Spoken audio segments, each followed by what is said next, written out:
Wabihi nasta'inu ala umurid dunya waddin. Ashhadu an la ilaha illallah wa ashhadu anna Muhammadan abduhu wa rasuluh.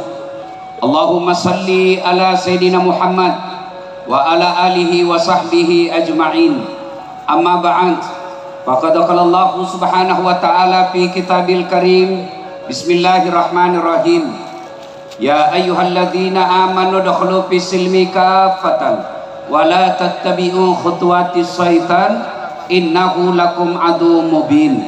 Wahai orang-orang yang beriman, masuklah engkau ke dalam Islam secara sempurna, bukan Islam pencitraan, bukan Islam gimmick-gimmick, bukan Islam pilkada, bukan Islam pilcaleg. Ini dekat lagi pilkada nih, momen politik. Biasanya politisi penampilannya kala-kala para ustadz, pakai songkok, pakai gamis, pakai serban, bagi-bagi kartu nama, piye kabare, api-api. Sudah dipilih, hilang lagi mereka semua. Jangan Islam seperti itu. Coba andai saja ini mau pilcaleg, penuh panggung ini calon DPR. Karena sudah selesai pilcaleg, hilang lagi semua anggota DPR. Bupati berapa anggota DPR kita di kabupaten ini? 50. Berapa Ibu? 50. Berapa yang hadir di sini? Ada yang hadir? Hilang semua. Hilang. Ada yang hadir di sini? Hilang semua. Yang hadir ini orang baik. Masya Allah. Mana yang lain? Padahal ini kita mau ngumpul untuk maulid nyambut pilkada secara damai. Meskinya mereka hadir, tapi mereka Islamnya kadangkala Islam pencitraan. Ada begitu di Sragen? Ada? Ada? Tahu yang salah kenapa kau pilih? Maka Allah katakan jangan Islam seperti itu. Islamlah secara benar, dan janganlah engkau ikuti langkah-langkah setan, kata Allah. Ibu bapak, ketika mendapati undangan acara malam ini, setan berusaha menggagalkan. Setan bisik kita, tidak usah kau hadir, tidak usah kau hadir, lebih baik nonton drama Korea, lebih baik kau di rumahmu tidur. Alhamdulillah, setan yang ada di rumah berhasil kita kalahkan. Apakah setelah duduk di tempat ini setan menyerah? Tidak, dia goda lagi kita tidak dengar ceramah. Tidak usah dengar ceramah, pegang HP-mu, pegang HP-mu, pegang HP-mu. Jadi orang yang pegang HP ketika saya ceramah, sesungguhnya kena godaan setan. Ya bagaimana kamu dengar ceramah kalau kau sungguh-sungguh? Ibu-ibu yang pegang HP, saya doakan suamimu kawin lagi. Kenapa kau yang amin keras-keras? Simpan HP Bu, bisa? Bisa? Bapak-bapak bisa simpan HP-nya? Bisa. Simpan. Dengar ceramah dulu. Ustadz, kita mau rekam. Kalau bapak rekam, gambarnya tidak jelas, suaranya bising. Tapi kita mau pulang nanti Ustadz dengar lagi. Gampang. Tuh ada kamera saya bawa. Saya bawa dari Makassar tuh kamera tuh.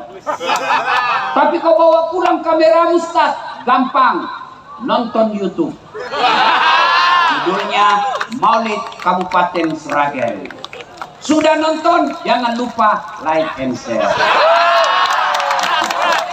Ibu jangan ketawa, saya serius. Bu, Ibu, kalau kau follow artis apa kau dapat? Jelaskan ke saya, apa kau dapat kalau kau follow artis? Kau cuma dapat contoh hedon. Hai guys, kita lagi makan udang guys, harganya 2 juta 1 ekor guys. Dia kirimi kau udangnya. Bapak-bapak, kalau kau follow artis apa kau dapat? Woi, apa kau dapat? Habis amalmu. Kelihatan pahanya, kelihatan dadanya, joget di depanmu. Enggak juga kau dikasih pegang, dikasih dia biasanya. Jangan ketawa, saya serius ini. Artis followernya sampai jutaan, belasan juta. Ketua Majelis Ulama Sragen 1.700 followernya. Mulai malam ini follow para dai, follow ulamamu, ikuti penceramamu. Kalau kau follow ulama, kau dapat ilmunya pahala. Kau amalkan ilmunya pahala. Kau sebarkan ilmunya, dapat lagi amal jariah. Maka mulai malam ini follow Dasat Latif.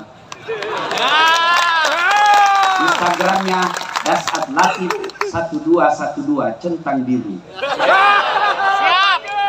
Bisa, Bu? Siap. Dan janganlah engkau ikuti langkah-langkah setan, karena sesungguhnya setan itu musuh yang nyata bagi kalian. Musuh kalian bukan polisi, musuh kalian bukan tentara, musuh kalian bukan aparat, musuh kalian adalah setan.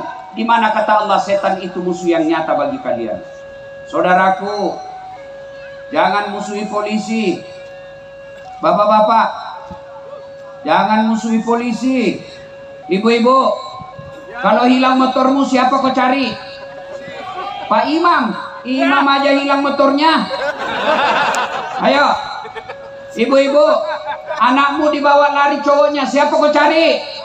Polisi. Bapak-bapak diserobot tanahmu, siapa kau cari? Polisi. Ibu-ibu hilang suamimu, siapa kau cari? Jangan cari polisi, cari suamimu lah. Iya. Makanya jangan musuhi polisi. Polisi juga jangan musuhi ulama. Kenapa? Karena kalau mati kok siapa yang bungkus? Maka yang baik polisi lindungi ulama, ulama doakan polisi. Sama-sama kita menjaga Republik Indonesia.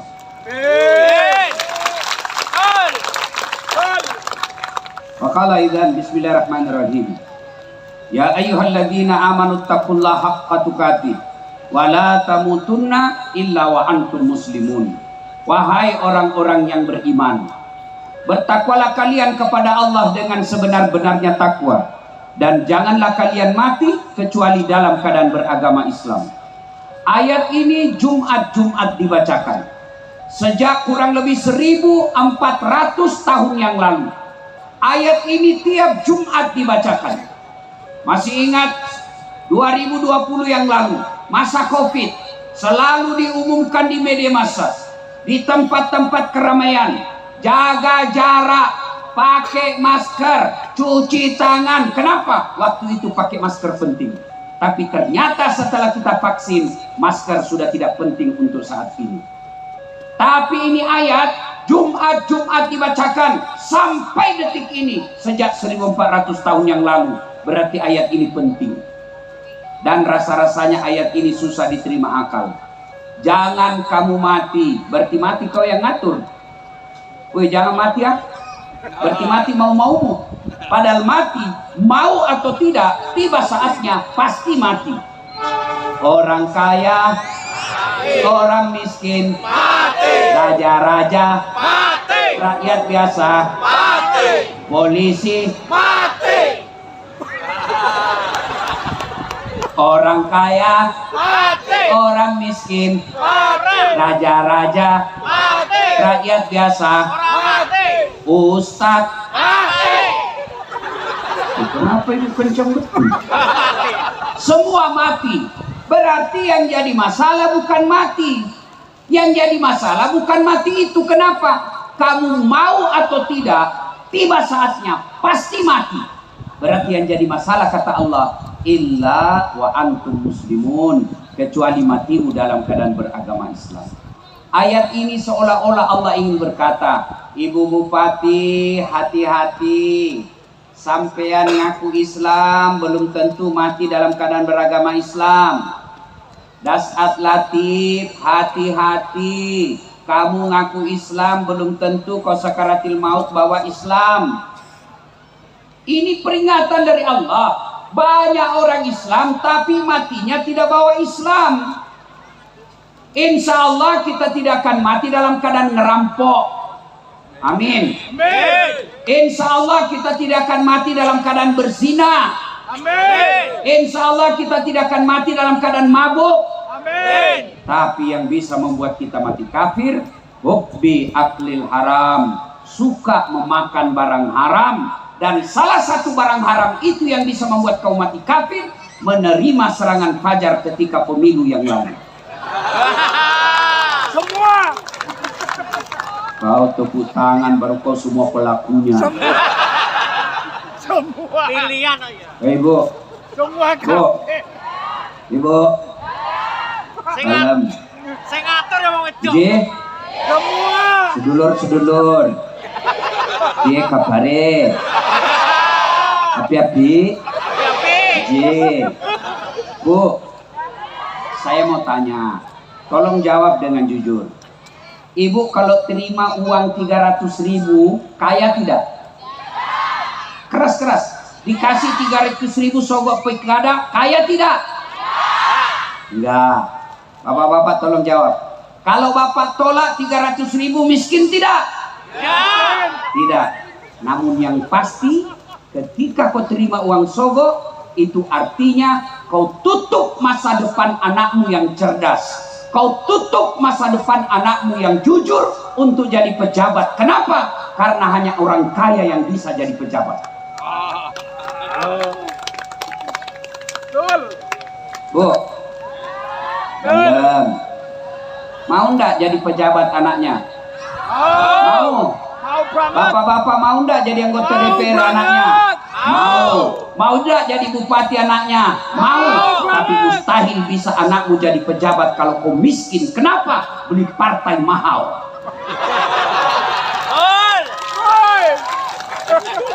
Makanya kalau kalian mau hindari beli partai mahal, jadi anggota DPR harus punya uang puluhan miliar. Caranya jangan kau terima sogok. Biar orang kaya mau sogok kamu. Biar orang kaya mau kasih hambur duitnya. Kalau kau tidak mau sogok, harga dirimu tidak bisa dia beli. Biarlah kita miskin, rumah ngontrak-ngontrak, tapi harga diri kita orang tidak bisa ngukur. Bisa, Bu? Loh, kok sepi? Bisa, Pak? Baru 100 orang. Bisa? Ya Allah, dengarlah janji hambamu. Kalau dia ingkar janji di bulan 11 nanti, buat hidupnya sengsara. Bu, jangan terima uang sogok. Baru-baru kita ributkan di Jakarta, anak mahasiswa ribut lagi, kasihan sama polisi. Polisi serba salah. Ibu bapak pikir polisi mau berhadapan sama mahasiswa? Tidak, tapi karena kewajibannya mengamankan Kamtibmas berhadapan sama polisi. Padahal mereka juga tidak senang kalau itu ada kejadian seperti itu. Akhirnya ribut, anggota DPR hilang lagi. Kenapa bisa begini? Karena mereka dipilih karena disogok. Pesan pertama, jangan terima uang sogok. Kalau kalian cinta kepada Sragen, kalian cinta kepada Republik Indonesia, bulan 11 27 November nanti jangan terima uang sogok. Insya Allah Allah turunkan keberkahan dalam hidupmu. Wa qala idzan bismillahirrahmanirrahim. Innallaha wa malaikatahu yusalluna 'alan nabi. Ya ayyuhalladzina amanu sallu 'alaihi wa sallimu taslima. Sesungguhnya Allah dan para malaikatnya berselawat kepada Rasulullah Muhammad sallallahu alaihi wasallam. Maka wahai orang-orang yang beriman, bersalawatlah kalian kepada Rasulullah dengan sebaik-baik salawat. Suatu kali Nabi lagi duduk-duduk dengan malaikat Jibril. Tiba-tiba Nabi melihat ada malaikat lebih 1.000.000 jari-jarinya. Bapak-bapak, berapa jari-jarinya? Pak tentara, berapa jari-jarinya, Pak? 10. Cacat dong. Gak ada jari-jari kakinya. 20. Ini malaikat lebih 1.000.000 jari-jarinya. Nabi kagum, ya Jibril, malaikat apa itu? Banyak betul jari-jarinya. Jibril menjawab, itu malaikat yang Allah tugaskan mencatat air ketika hujan. Ada yang bisa catat air hujan? Ada? Kenapa? Jumlahnya banyak, jatuhnya rame-rame, dan laju. Mana bisa? Lalu Nabi bertanya ke malaikat itu, wahai malaikat, apa betul kau mampu mencatat air ketika hujan? Iya, ku catat yang jatuh di gunung, ku ku catat yang jatuh di darat, ku catat yang jatuh di laut, semua aku catat ya Muhammad, tak setetes pun yang tidak aku catat. Oh begitu, ya. Lalu malaikat ini berkata, ya Muhammad, ada satu yang tidak mampu aku catat. Kenapa? Jumlahnya lebih banyak dari air hujan. Apa gerangan? Ketika umatmu berkumpul di alun-alun kota Sragen, lalu mereka bersalawat bareng-bareng kepadamu, aku tidak bisa mencatat betapa banyak pahala yang Allah turunkan di tempat. Ibu Bupati yang saya hormati, saudara-saudaraku yang saya muliakan, ketahuilah, orang masuk surga bukan karena tidak ada dosa. Kalau orang masuk surga karena tidak ada dosa, tidak ada isinya surga kecuali Rasulullah Muhammad SAW. Mana ada manusia yang tidak ada dosanya di sini? Mana ada manusia yang tidak ada dosanya? Ini muka-muka penuh dosa semua ini. Ini semua kita punya dosa. Lalu kenapa orang masuk surga? Kata Nabi, ditimbang pahala kebaikanmu sebelah kanan, timbang dosamu sebelah kiri, timbang punya timbang. Ternyata lebih berat kebaikanmu daripada keburukannya, meskipun selisihnya 0,3%. Maka ketika kumpul begini, salawatlah, karena itu akan memberatkan timbanganmu di akhirat kelak. Maka saya mau ajak salawat, bisa? Kita tanding mana lebih kencang suaranya perempuan dengan laki-laki, bisa? Oke, yang merasa jenis kelamin laki-laki diam. Kita dengar dulu mak-mak. Ini mak-mak ras terkuat di bumi. Sen kanan belok kiri. Alis yang cantik masih juga direparasi. Ayo selawat Bu, diam-diam, bapak-bapak diam. Ayo ibu-ibu yang di belakang jangan mau kalah. Ayo selawat bareng-bareng. Ikuti saya. Yuk. Salatullah salamullah. Yang di belakang. Ala toha rasulillah. Salatullah salamullah ala yasin. Masya Allah. Nilainya 9,5. Nah, ibu-ibu diam, kita dengar bapak-bapak ya. Yang merasa jenis kelamin laki-laki. Ayo, yuk.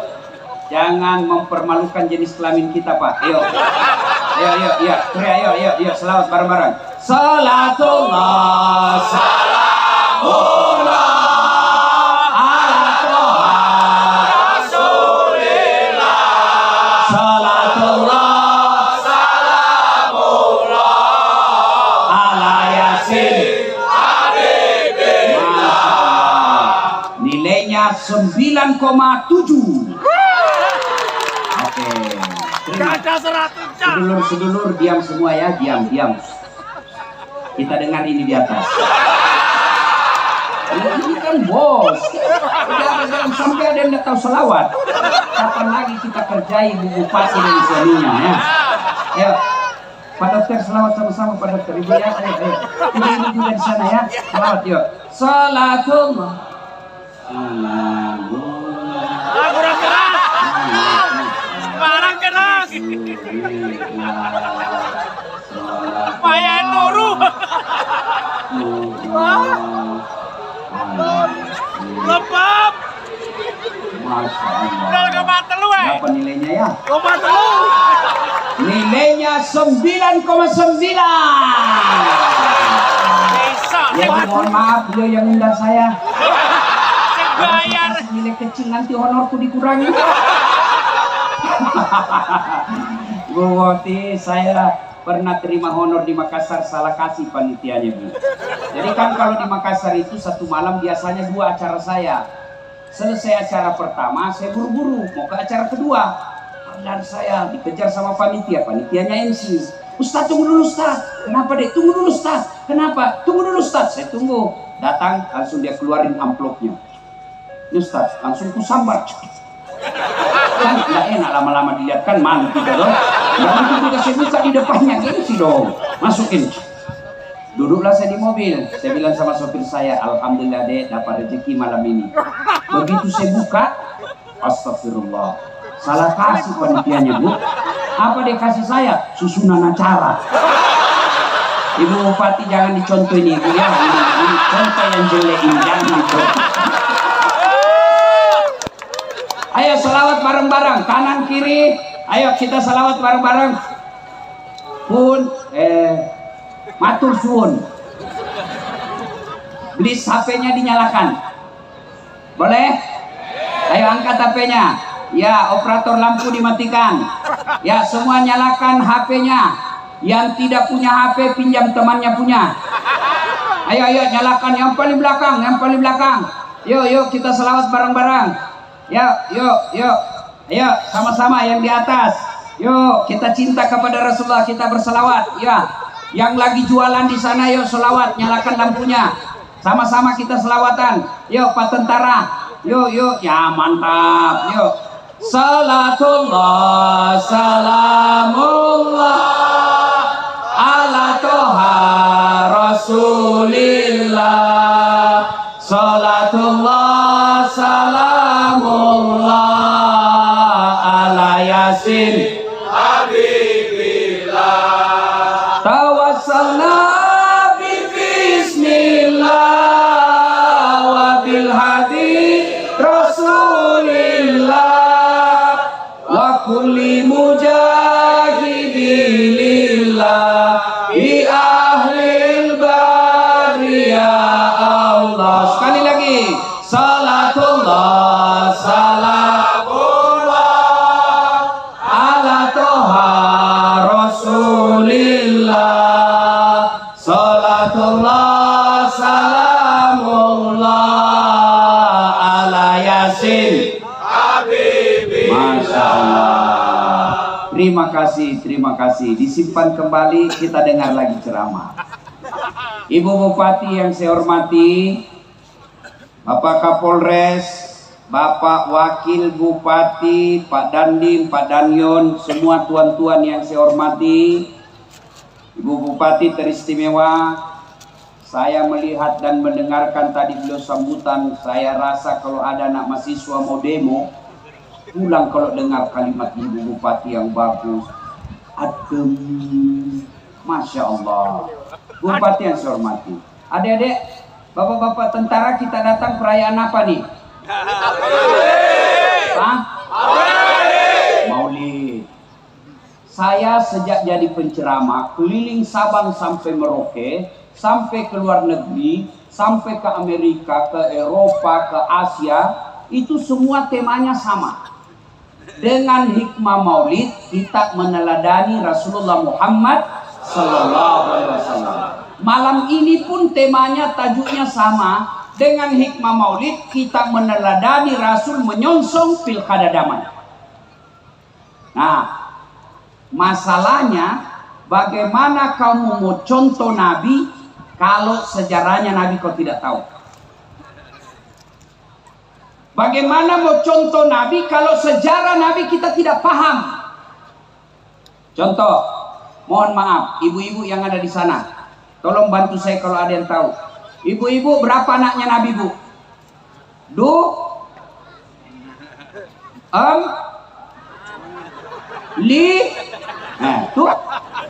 Bagaimana mau mencontoh Nabi kalau anak Nabi kita tidak tahu? Ayo, sebelah kanan bapak-bapak. Ayo, siapa nama anak pertamanya Nabi? Nah, kepala dinas tidak tahu. Ayo, ini contoh konkret.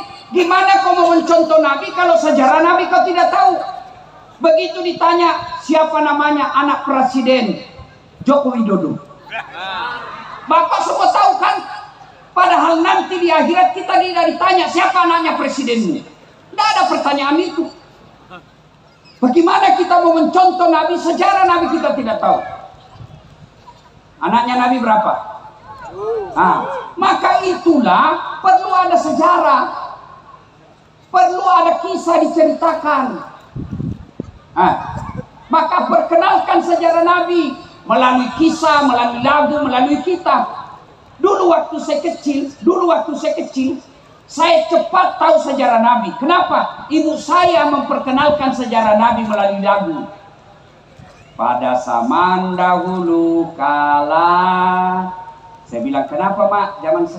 Pada zaman jahiliyah. Zaman dahulu kan ada zaman batu, Ya, ini zaman jahiliyah. Kenapa zaman jahiliyah, Mak? Dia lanjut lagi. Lahirlah seorang rasul yang terakhir dan mulia. Saya tanya, siapa namanya Nabi terakhir, Mak? Nabi Muhammad namanya. Ibunya siapa, Mak? Siti Aminah ibunya. Bapaknya siapa namanya, Mak? Abdullah nama ayahnya. Di mana tinggal? Di Seragen atau Kudus? Madinah tempat tinggalnya. Terus setelah dewasa diangkat menjadi rasul. Siapa yang angkat? Bupati atau gubernur? Oleh Allah yang kuasa. Allah itu siapa, Mak? Pencipta alam semesta. Itu lagu zaman dulu. Dari lagu itu anak kita tahu Nabi lahir zaman jahiliyah. Siapa bapaknya, siapa ibunya, apa tugasnya. Bahkan kalimat tauhid ada dalam lagu itu. Siapa itu Allah? Pencipta alam semesta. Itu lagu zaman dulu, tidak ada majelis taklim. Apa sekarang lagunya ibu-ibu? Cikampek, kasih kemalang ya. Aku capek gara-gara dia. Apa kenapa tuh? Putar ke kiri, nona. Putarlah ke kanan, ke kanan. Jangan ketawa, saya serius ini. Apa kenapa kiri kanan? Apa? Tapi kalau lagu kasidah seperti tadi, sejarah Nabi. Saya itu dulu waktu saya kecil. Sekarang saya kenalkan sejarah Nabi ke anakku, saya namanya Ece. Saya kenalkan versi modern. Anak-anak Nabi ada 7 orang. Ibu baru tahu toh 7. 3 laki-laki, 4 perempuan. Pertama Qasim, Abdullah, Ibrahim, Zainab, Ruqayyah, Ummul Kalsum, Fatimah. Baru ibu tahu kan? Bapak-bapak kepala dinas baru tahu toh. Lupa. Ini penting lagu. Cuma anak-anak kita lagunya sekarang tidak masuk akal. Pikiranku tak dapat ku mengerti. Kaki di kepala, kepala di kaki. Pantas kodongo. Kepalamu kesimpan di kakimu. Iya kan? Jadi sejarah Nabi ini penting. Kenapa? Karena dengan sejarah kita bisa tahu sejarahnya Nabi, pola hidupnya Nabi, sehingga kita contoh. Maka sedulur-sedulur sekalian, saudaraku yang tidak mau maulid silahkan, tapi jangan kau tuduh kami sesat. Ada juga itu yang baru belajar agama 2 bulan, maulid bid'ah, itu sesat, tidak ada pada zaman Nabi, masuk neraka, kayak dia panitia hari kiamat. Bos, mau maulid monggo, tidak mau maulid mangga, silahkan, saling menghormati. Kalau alasan kau anggap bid'ah karena tidak ada pada zaman Nabi, maka mulai sekarang kau ceramah jangan pakai mic. Kenapa? Ini tidak ada pada zaman Nabi.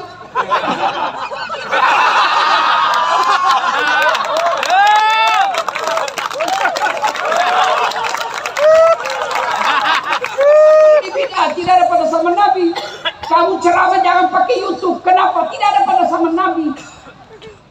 Kamu bayar zakat, fitrah jangan pakai beras. Kenapa? Nabi pakai kurma dan roti. Maka yang baik, silahkan lakukan apa yang kamu yakini tanpa kau hina orang lain. Ini ada baru belajar agama 2 bulan, saya dihinanya di medsos. Dia bilang ini Ustadz Dasat, Ustadz tidak sunnah. Kenapa kau bilang saya tidak sunnah? Dia bilang buktinya kau tidak punya jenggot. Jadi mau apa kalau tidak mau tumbuh?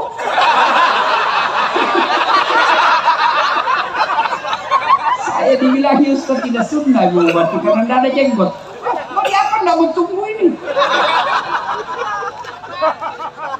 Ya, saudara-saudara sekalian, maulid adalah budaya yang tidak bertentangan dengan ajaran agama kita.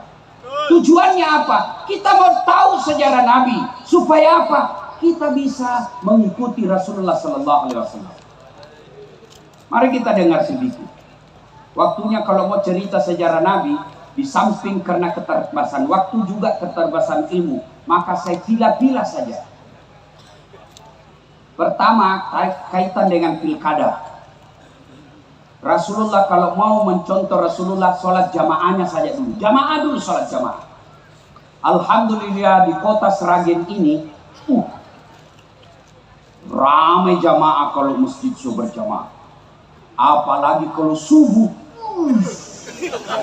penuh sampai di luar, tidak ada di dalam. Masya Allah, saya heran lihat kepala dinas mampu sepeda berkilo-kilometer, rumahnya dekat dari masjid, tidak pernah datang ke masjid.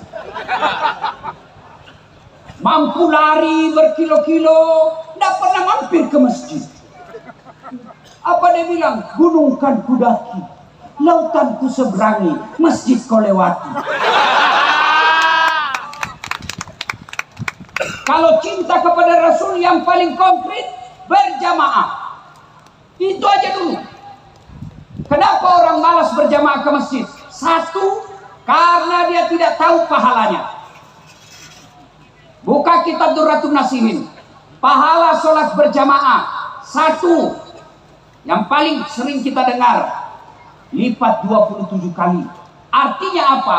Satu kali sholat jamaah di masjid, 27 kali sholat di rumah, baru sama pahalanya.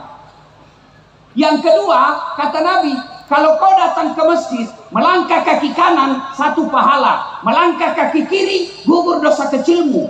Jadi kalau rumahmu 300 meter dari masjid, PP 600 meter. Berapa langkah kaki? Apalagi kalau bapak jalan begini.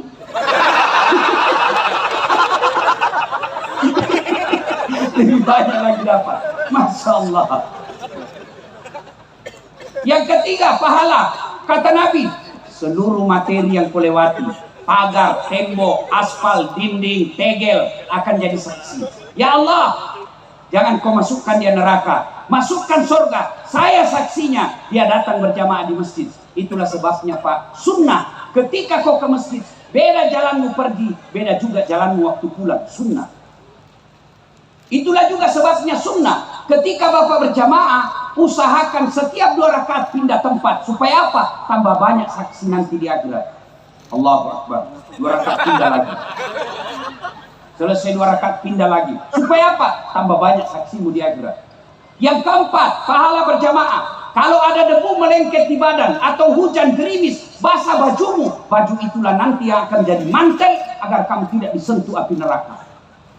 Soalnya gerimis, jalan basah itulah yang akan menjadi pelindung di akhirat.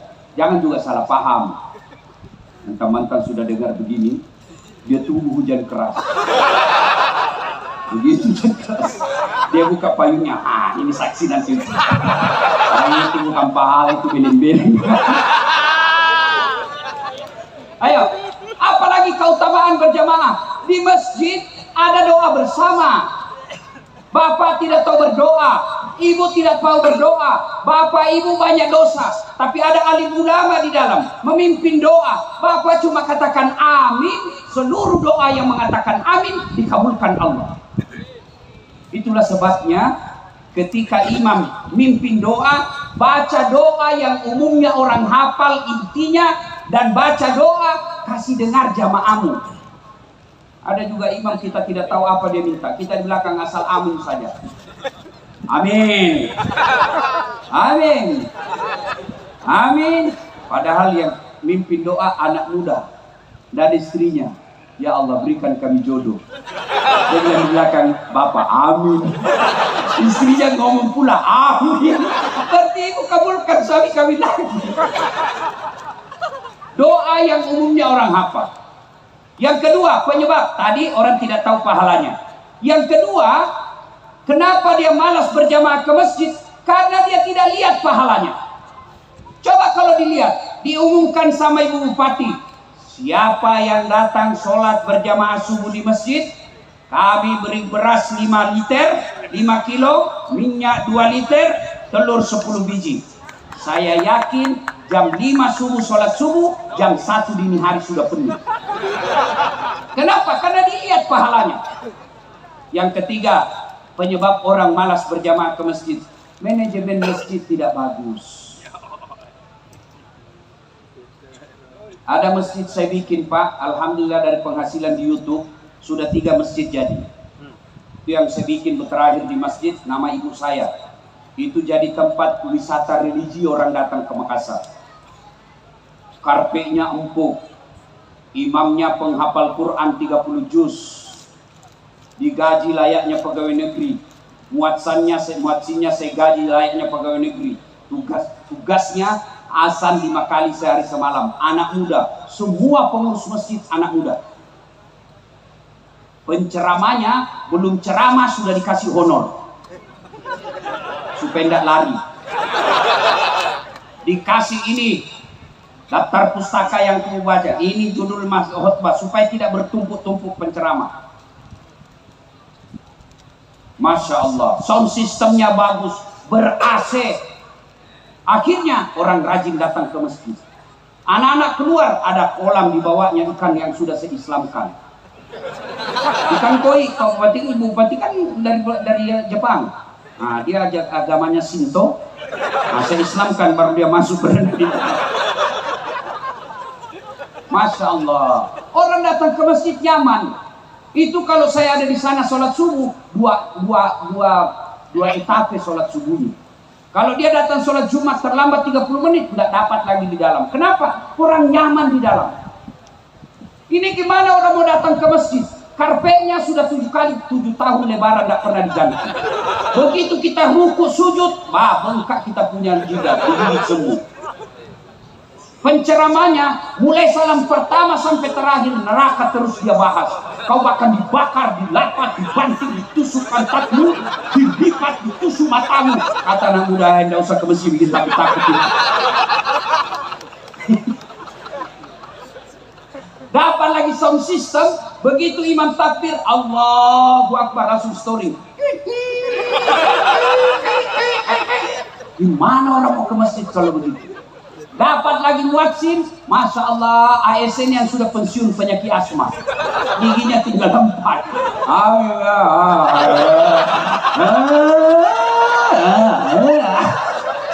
Gimana mau ke masjid? Apalagi kesalahan masjid sekarang Pak, umumnya pengurus masjid senang simpan saldo. Dengar ini para takmir masjid, jangan kau simpan uangnya orang jadi saldo di bank, tidak jalan amalnya. Saldo kah 150 juta, begitu orang mau kencing tidak ada air. Saldo kah 150 juta, begitu kita mau air besar tidak ada air. Kalau air kecil masih aman. Yang kuning masa kita keluar? Siapa yang tanggung jawab? Takmir masjid.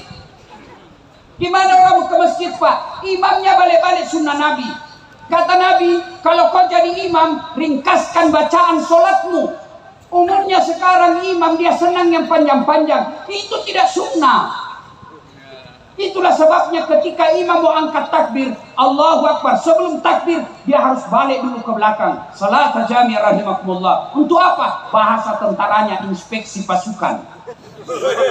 Lihat dulu, kalau pasukanmu di belakang banyak pensiunan, jangan kau kasih panjang, kau setengah mati orang asma. Kasihan itu orang tua pensiun datang di masjid. Lama betul Pak ini.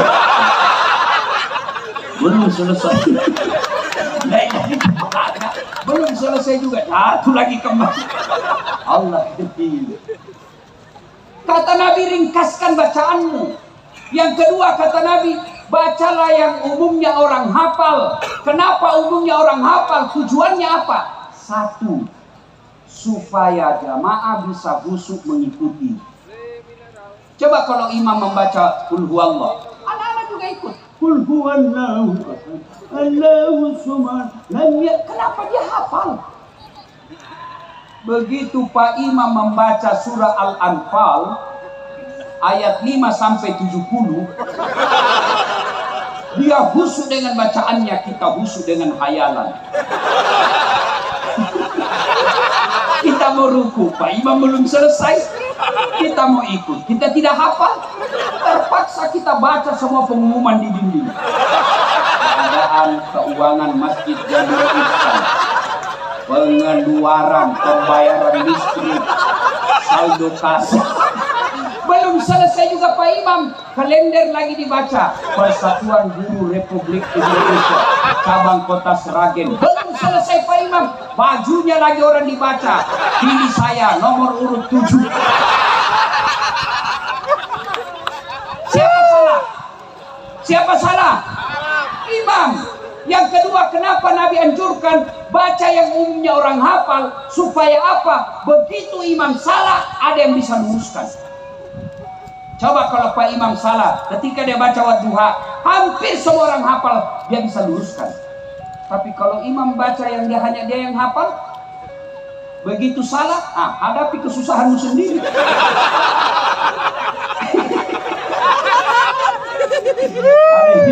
Wallahualam, ini bupati saya tidak tahu benar atau tidak cerita.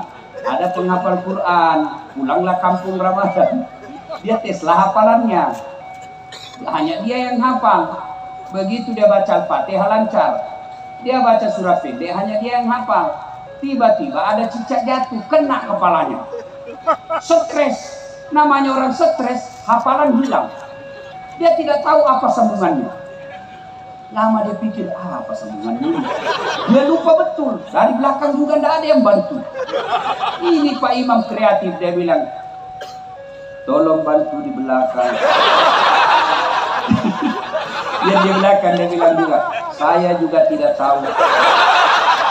Tiba-tiba anak muda lebih kreatif lagi, dia bilang, kalau begitu ya sudah, Allahu Akbar. Siapa salah? Siapa salah? Imam. Ini kisah nyata waktu saya kecil di kampung. Imam sujud lama sekali, tidak seperti biasanya. Lama betul ini Pak Imam sujud, tidak seperti biasanya. Ada kawan saya tidak tahan, kok lama ini Pak Imam sujud. Dia angkat kepalanya, Bu, langsung teriak, "Woi, hilang Imam!" Ternyata yang ditunggu sudah hilang dari tempatnya. Bubar sholat. Selesai sholat ditanya, "Pak Imam, kenapa kau tinggalkan saf?" Dia bilang, "Saya kentut, nak." Bilang, "Pak Imam, lain kali kalau kau kentut, bangunkan kami supaya saya bisa lihat kau tinggalkan tempat." Apa dia bilang? "Saya sengaja, nak, malu saya kau lihat." Siapa salah? Siapa salah? Siapa salah? Imam.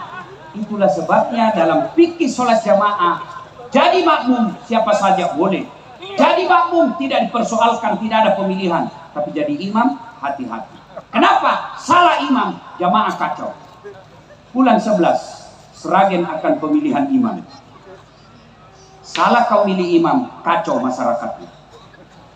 Jadi imam, hati-hati milih imam. Kemudian, jadi makmum pun tidak boleh kita mengganggu. Ada aturan-aturan jadi jamaah. Kata Nabi, kalau kau pergi berjamaah terutama subuh, kamu sikat gigi dulu, sunnah. Apakah gigimu yang harum itu sampai kepada Allah? Tidak. Nabi katakan kalau kau pergi berjamaah pakai parfum, apakah parfum itu sampai kepada Allah? Apakah Allah butuhkan parfum kita? Tidak. Tapi apa? Ada sopan santun. Tujuannya apa? Jangan kau ganggu orang yang ada di sampingmu dengan bau mulutmu dan bau ketekmu. Bayangkan kalau kau hampir tadi malam bau makan pete, lalu kau baca Al-Fatihah, Assalamualaikum, kencang betul, Assalamualaikum. Kata Nabi, kalau kau jamaah jangan ganggu orang. Ada juga orang sholat seolah-olah dialah yang paling alim dalam masjid. Mulai takbir dia ganggu sudah-sudah.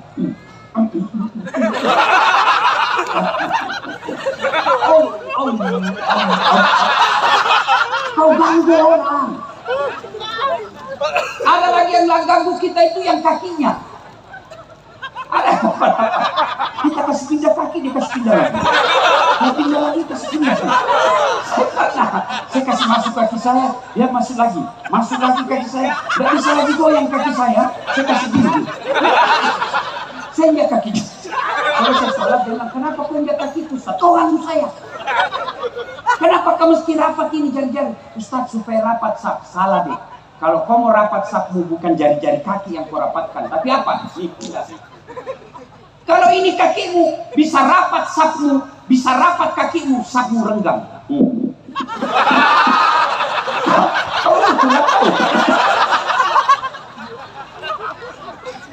Itu maknanya apa? Jangan kau ganggu orang. Apa kaitannya dengan pilkada damai?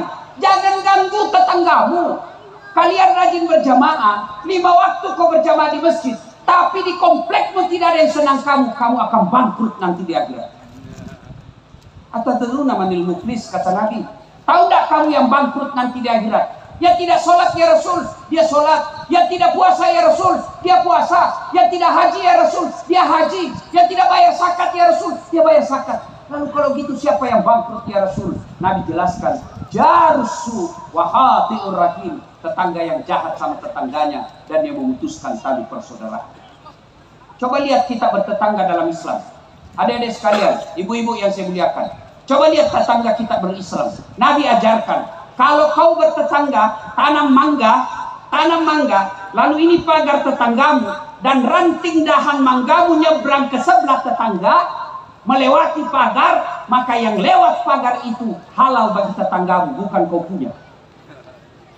Mahasiswa saya tanya, bagaimana kalau istri tetangganya nyebrang pagar, Ustaz? Itu lain kasusnya. Itulah Islam.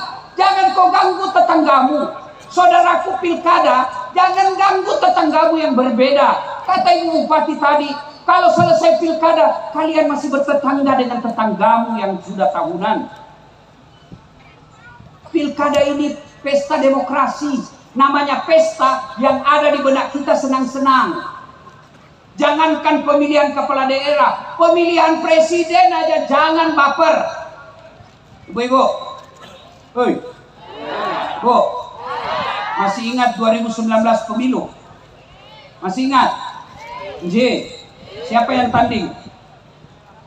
Bapak Prabowo. Lawan siapa? Bapak Joko Widodo. Siapa yang menang? Bapak Joko Widodo. Siapa menterinya? Bapak Prabowo. Debat satu paket. Kalian bertetangga sampai sekarang masih musuh. Itu aslinya beleng-beleng. Kau tidak dikasih juga gajinya, kau tidak juga dikenal, maka silakan pilih jagoanmu, hormati lawanmu. Ngapain kita ribut?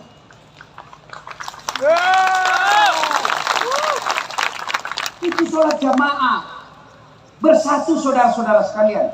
Dalam sholat jamaah itu nilai-nilai persatuan sangat dijunjung tinggi. Mana buktinya? Coba lihat.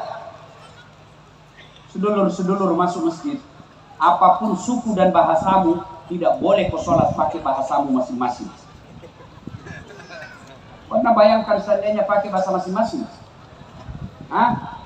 Yang jadi imam habaib keturunan Arab, dia takbir pakai bahasa Arab.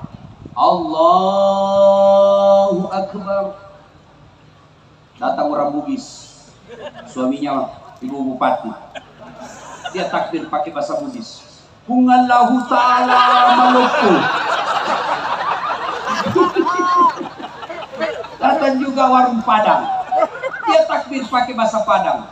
Allah nan gadang. Datang saudara kita dari Banjarmasin, Kalimantan Selatan, dia takbir pakai bahasa Banjar. Allah ganal bujur. Datang orang Toraja, sepupu kita dari Sulawesi Selatan, mualaf pakai bahasa Toraja di takbir. Punggala ta'ala tonggo gajah. Terakhir saudara kita dari Betawi, dia takbir pakai bahasa Betawi, anak gaul Jakarta. Allah gede banget gitu loh. Itu baru 5 bahasa. Maka dalam sholat jamaah itu pesan-pesan moralnya, jaga persaudaraan, bersatu. Coba lihat lagi dalam masjid, apapun arahmu, dari manapun kamu datang masjid, satu kiblat. Bayangkan kacaunya sholat kalau dari selatan hadap ke selatan, yang dari timur hadap ke timur, yang dari barat hadap ke barat, yang dari utara hadap ke utara. Begitu ruku, tabrakan kau punya pantat. Itu maknanya. Persatuan dalam Islam sangat diutamakan. Itu juga sehingga Rasulullah katakan, innamal mu'minuna ikhwah. Al-Quran mengatakan, innamal mu'minuna ikhwah. Umat Islam itu bersaudara seperti badan kita ini. Coba lihat badan kita. Sedulur-sedulur, ibu-ibu, coba lihat badan kita kompaknya. Tangan kanan gatal tanpa disuruh kiri yang garuk. Tangan kiri yang gatal tanpa diundang kanan yang garuk. Gatal dua-duanya kerja sama. Iya toh? Anak muda jalan-jalan tengah malam, pergi menyatakan cinta. Tiba-tiba padam lampu, kaki tahan tuh, seluruh badan ikut berpartisipasi merasakan sakitnya. Kakinya tahan tuh, mulut pertama bereaksi. Reaksi berikutnya mata mencari. Reaksi berikutnya tangan mengusap. Reaksi berikutnya mulut meniup. Padahal kaki yang bermasalah. Tidak ada orang jalan hantu kakinya cak. Rasa kau jalan lagi. Begitu mestinya kita di Sragen, satu sakit yang lain ikut merasakan.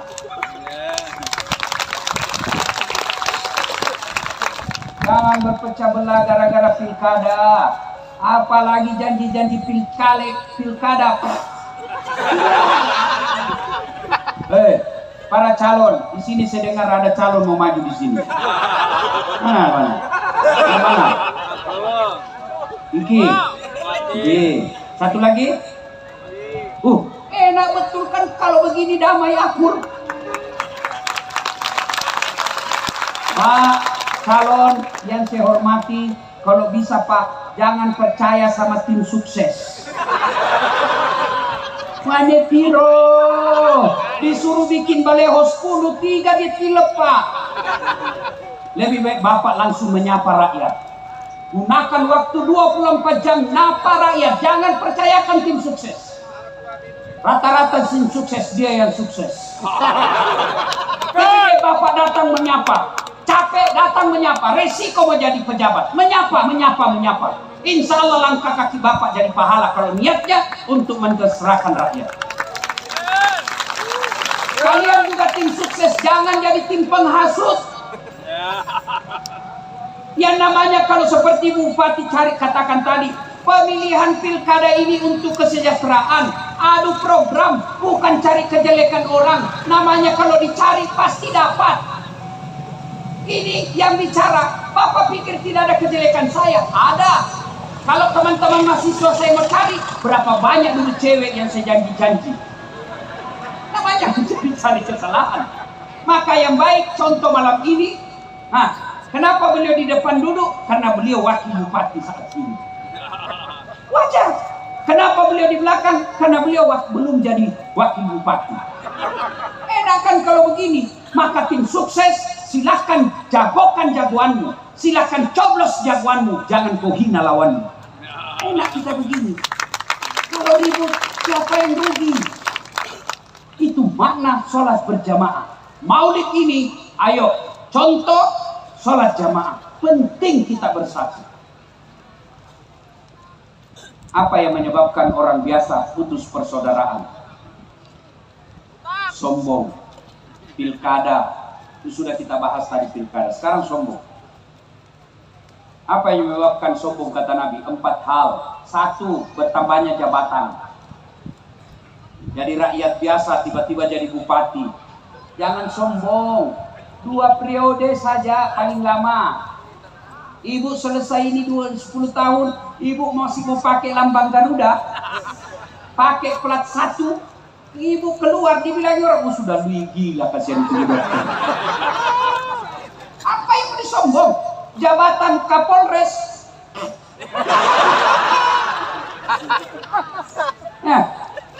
Kepala dinas. Ibu bapak bisa jadi kepala dinas karena ibu masih suka sama bapak. Kalau sudah tidak suka, wabillahi taufiq wal hidayah.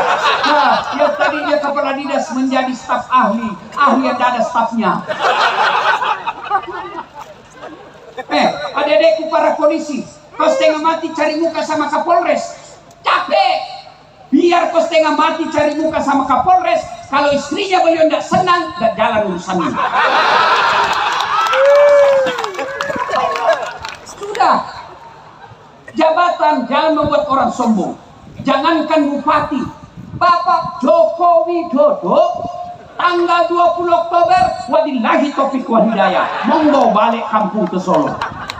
Apa kita mau sombongkan? Apalagi yang penyebab datangnya sombong kata Nabi, ilmu. Nih, saya yang MC tadi tidak sebut semua gelar saya. Lain kali gelar bos. Susah itu orang sekolah. Nih, coba kalau mau dengar gelar saya, Doktor Dasat Latif, SOS, SAG, MSI, PSD. Insya Allah sudah dirapatkan untuk jadi guru besar profesor. Apa yang membuat sombong itu gelar? Kalau Allah marah, wa ma utitu minal ilmi illa qalila. Saya tidak kasih kau ilmu kecuali sangat sedikit. Allah marah dengan ilmumu dah saat dia kasih pikun kau. Ada orang bupati banyak betul gelarnya, dosen. Begitu pensiun, diprotes sama istrinya. Pak, biasanya kalau kau mau pergi mengajar, kau cium-cium jidatku. Ini sudah hampir 1 minggu, tidak pernah lagi kau cium saya kalau mau pergi mengajar. Dalam hati suaminya, astagfirullah. Berarti siapa saya cium selama ini? Ternyata pembantunya dia cium. Jangan juga dicontoh ini pura-pura pikun Pak Dokter ya. Apa yang kau mau sombong? Allah cabut ilmumu, pikun. Apa lagi? Ada ustadz sombong? Ada. Mana ciri-ciri ustadz sombong? Yang hanya mau benar sendiri, tidak menghargai pendapat orang. Betul. Orang saja selesai sholat kan berbeda-beda, itu boleh. Belajar ilmu fikih. Allahu Akbar.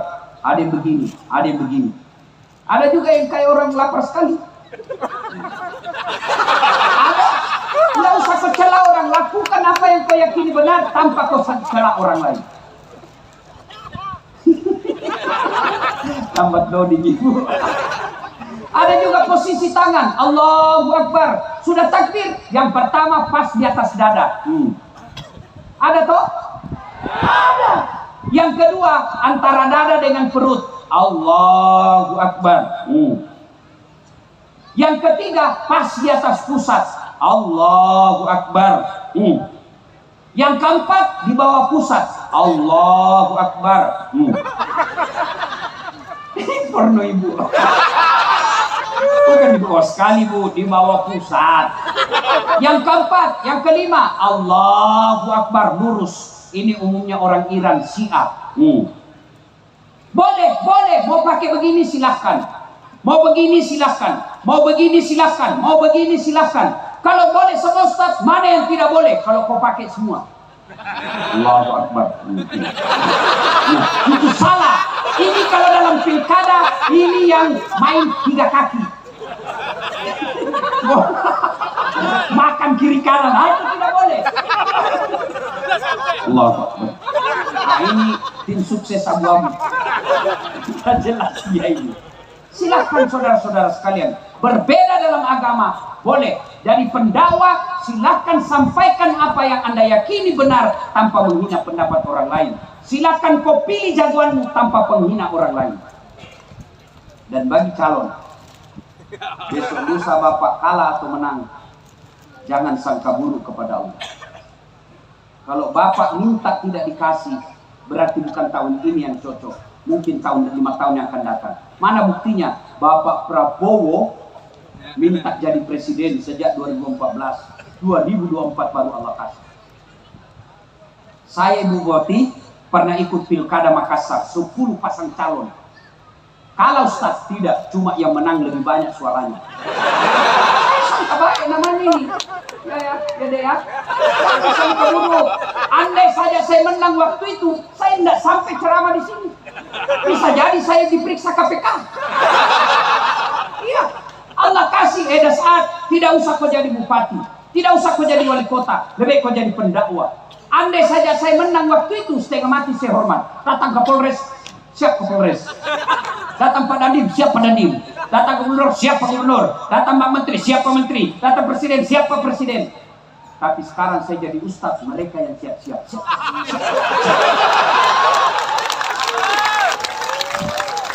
Maka dua yang mulia ini bertanding, tanding yang baik. Jangan pernah sakit hati. Allah kasih yang terbaik. Kita minta, Allah tidak kasih hari ini. Mungkin Allah kasih 10 tahun yang lagi. Kenapa? Karena Allah tahu tidak baik waktunya untuk sekarang. Nabi Zakaria minta anak sejak usianya 21 tahun. Kapan Allah kabulkan? Ketika usianya 90 tahun. Itu Nabi Pak. Minta usia 21 tahun, Allah kabulkan 90 tahun. Padahal Nabi ibadahnya bagus. Kita minta bupati hari ini bulan 11 mau dikasih, padahal tukang tipu. Maka sangka baiklah kepada Allah. Sangka baik. Insya Allah pilkada dilewati sangka baik. Tidak ada perpecahan di antara kita. Insya Allah. Itulah makna dari ayat wa'tasimu bihablillahi jami'an wa la tafarraqu. Berpegang teguhlah engkau kepada tali persaudaraan agama Allah dan janganlah engkau bercerai-berai. 2. Sholat jamaah. Yang ketiga, cinta Rasulullah. Amalkan sunnah-sunnahnya sesuai kemampuan. Mulai yang sederhana. 1. Biasakan selalu ada wudhu. Bapak muslim, ibu muslim, biasakan selalu ada wudhu. Mau kemana saja ada wudhu. Mau pergi ngantor wudhu dulu. Mau pergi sosialisasi wudhu dulu. Mau pergi pasar wudhu dulu. Bahkan mau tidur sekalipun wudhu dulu. Apa kehebatannya orang selalu ada wudhunya? Rasulullah itu mau tidur sekalipun beliau wudhu. Bahkan mau bergabung dengan istrinya pun wudhu dulu. Apa keutamaan orang yang selalu ada wudhunya? Innallaha yuhibbut tawwabina wa yuhibbul mutatahhirin. Dicintai Allah. Kalau dicintai Allah, apapun yang kamu minta, hakul yakin, pasti Allah kasih. Tidak dikasih, percaya yang kamu minta tidak baik. Contoh lagi. Tamat SMA 94. Saya daftar fakultas kedokteran. Yang sebelumnya saya daftar tentara, Akabri. Tidak lulus saya. Kenapa? Cepet.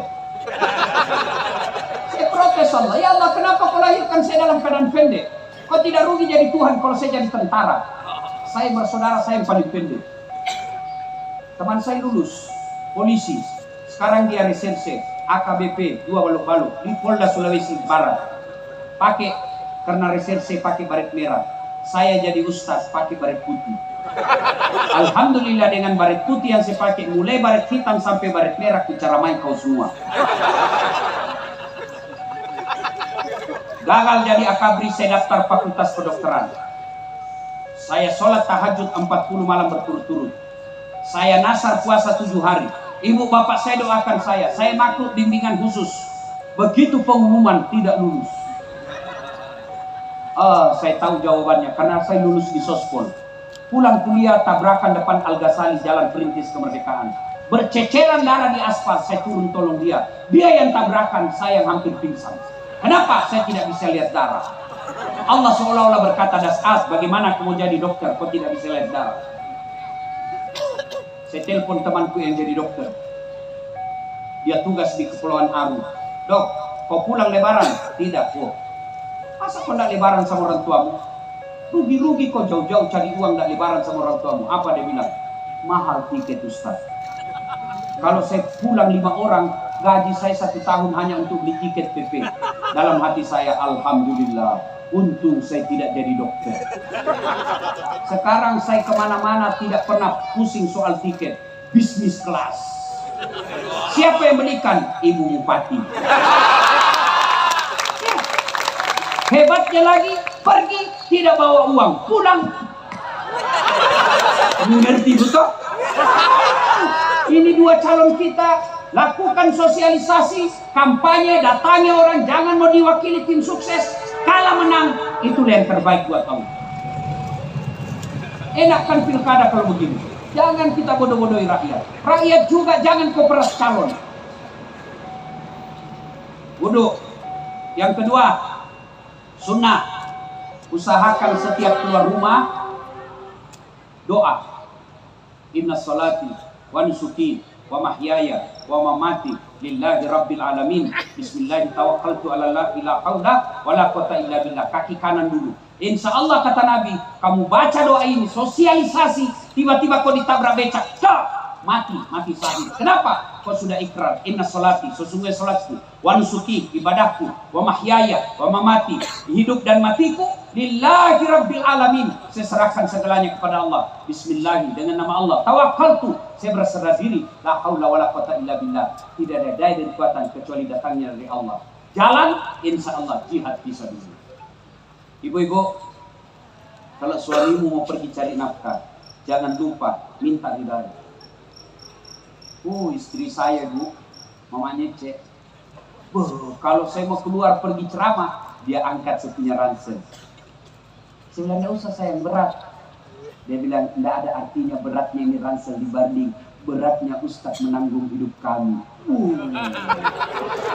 Enak perasaan saya, Bu. Begitu saya duduk di mobil, dia cium tangan saya. Sudah itu, dia cium lagi jidatku. Kanan lagi matanya. Kiri lagi. Ini agak lama sedikit.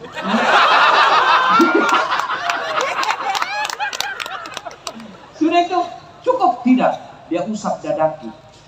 Lalu dia bilang, Ustaz, ridhoi saya. Dia tidak pernah tutup pintu mobil sebelum bilang, iya sayang, saya ridhoi kau.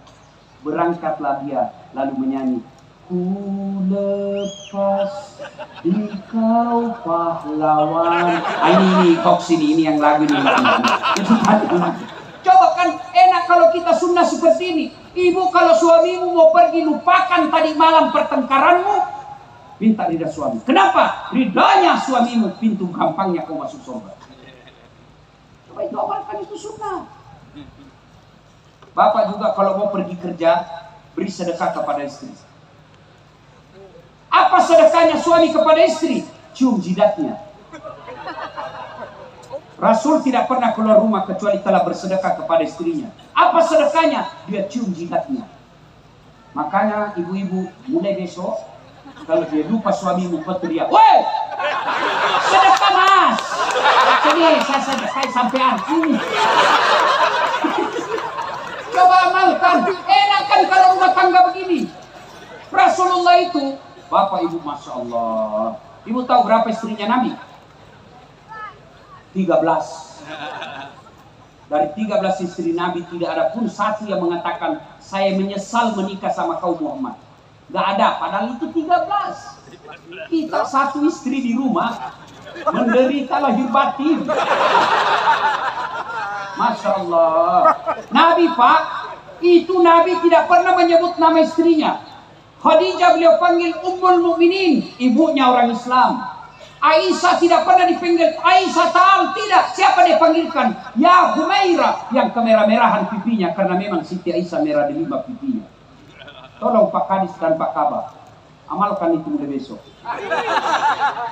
Ustaz, apa? Panggil misalnya istri kita putih pipinya, wahai istriku yang bening pipinya. Tidak bening pipinya Ustaz. Lehernya kau lihat, justru lehernya hitam Ustaz. Ya jangan lihat lehernya, lihat lagi giginya mancung Ustaz. Ya carilah mana yang bagus. Kalau mentang-mentang istrimu hitam, kau panggil hitam. Kata suaminya, apa pesek? Masa suami istri hitam pesek? Saya heran biasa lihat rumah tangga kita. Sudahlah kita miskin, penghasilan tidak jelas, bertengkar aja kerjanya tiap hari. Bertengkar, hamil lagi. Dengar ini Pak, dengar ini, jangan kau hina istrimu. Berapa banyak istri di sini tidak punya kewajiban cari nafkah, tapi dia bantu suaminya cari nafkah. Kadangkala dia pergi jual-jual barang kecilan, kadangkala dia dagang-dagang di pasar yang penting ada, padahal bukan kewajiban istri cari nafkah, tapi dia lakukan. Kenapa? Karena dia sayang suaminya untuk bantu cari nafkah. Karena itu saya bela kau ini malam. Coba lihat, Nabi Pak, Nabi 11 istrinya pernah dipanggil. Dan Rasulullah, kalau beliau minum dengan istrinya, Aisyah, kebiasaan Nabi, satu teguk dia minum, dia kasih istrinya. Dan hebatnya bekas bibirnya Aisyah dia minum. Misal, mau ada gelas di sini. Anggaplah ini gelas. Aisyah minum di sini, ini Nabi minum, kasih istrinya.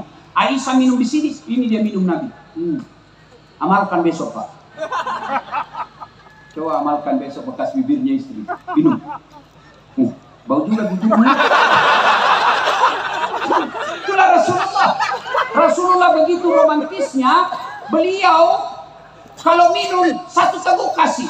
Suatu ketika Rasulullah balik dari dakwah, terlalu lama baru balik. Aisyah rindu betul. Akhirnya Aisyah tidak menunggu di pintu rumahnya, tapi dia menunggu batas kota Madinah. Senang betul Aisyah, lalu datang Nabi, lalu Aisyah bikin teh.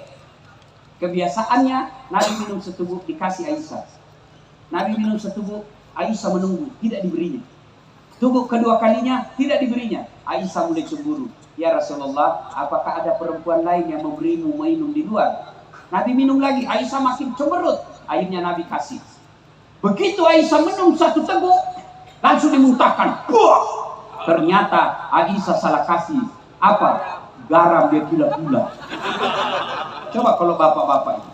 Kenapa dia tidak kasih istrinya? Karena dia malu. Kalau Aisyah malu dengan Nabi. Coba kalau bapak. Bodoh memang kau ini. Bodoh. Kita lah miskin. Tapi jelek istriku, ya rezeki itu takdirmu. Itu yang terbaik. Kenapa jelek istrimu? Allah tahu kalau dia cantik dia malu jalan sama kamu. Kenapa? Karena kau juga jelek. Masya Allah. Istri suka ngomel, pakai ibu saya Pak. Mana ada perempuan tidak suka ngomel?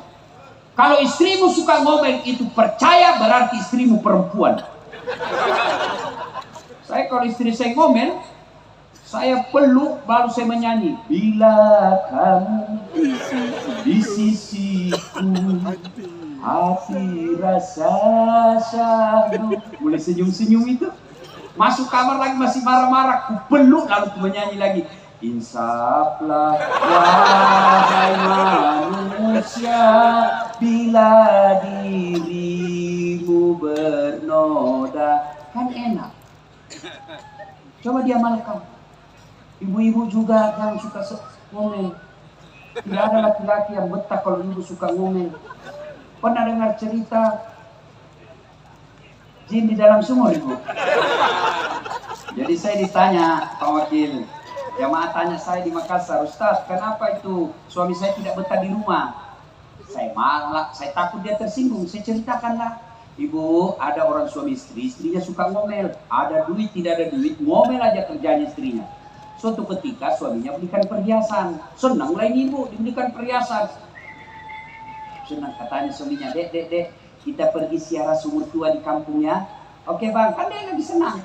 Ini sumur usianya sudah 400 tahun. Dalamnya 12 meter. Sampailah di bibir sumur. Kata suaminya, dek, kau lihat itu ada enggak airnya sumur? Ada bang, tapi dangkal. Maksudnya, dangkal bang, paling sampai di lutut. Kata suami dalam hati, aman berarti. Coba kau lihat, begitu dekat bibir sumur, dia dorong istrinya masuk. Jatuh cemplung. Kata suaminya, ngomel kau di situ. Tidak ku dengar juga ngomel kau sampai pagi. Ngomel kau raja ngomel.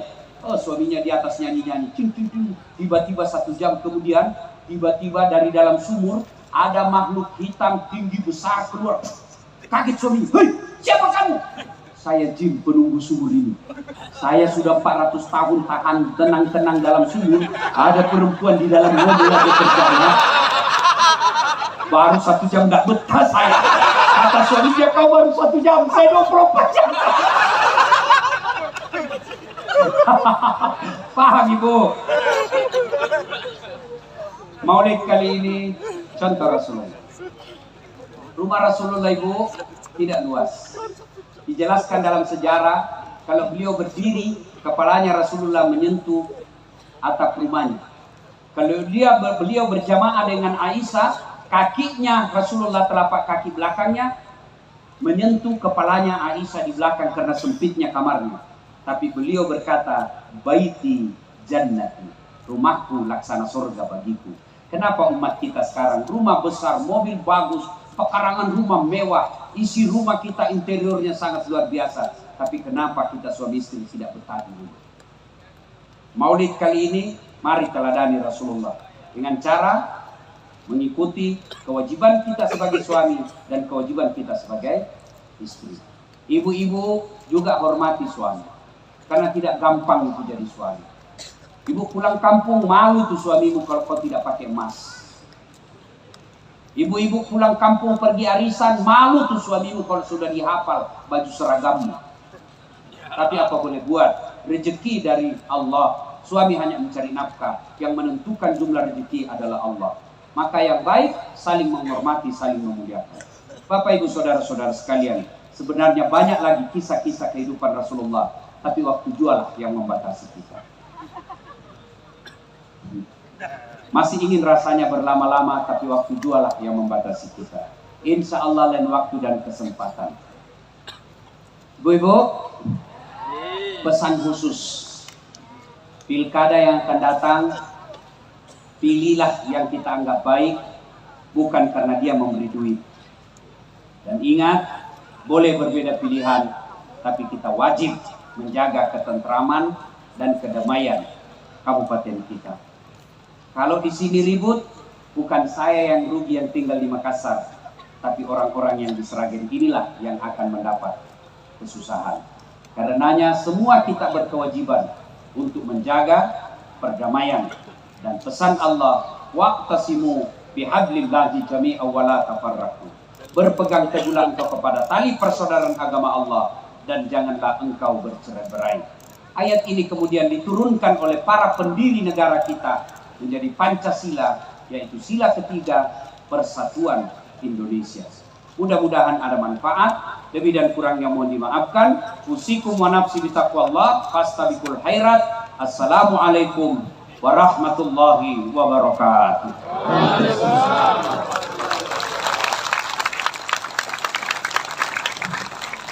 Alhamdulillah rabbil alamin.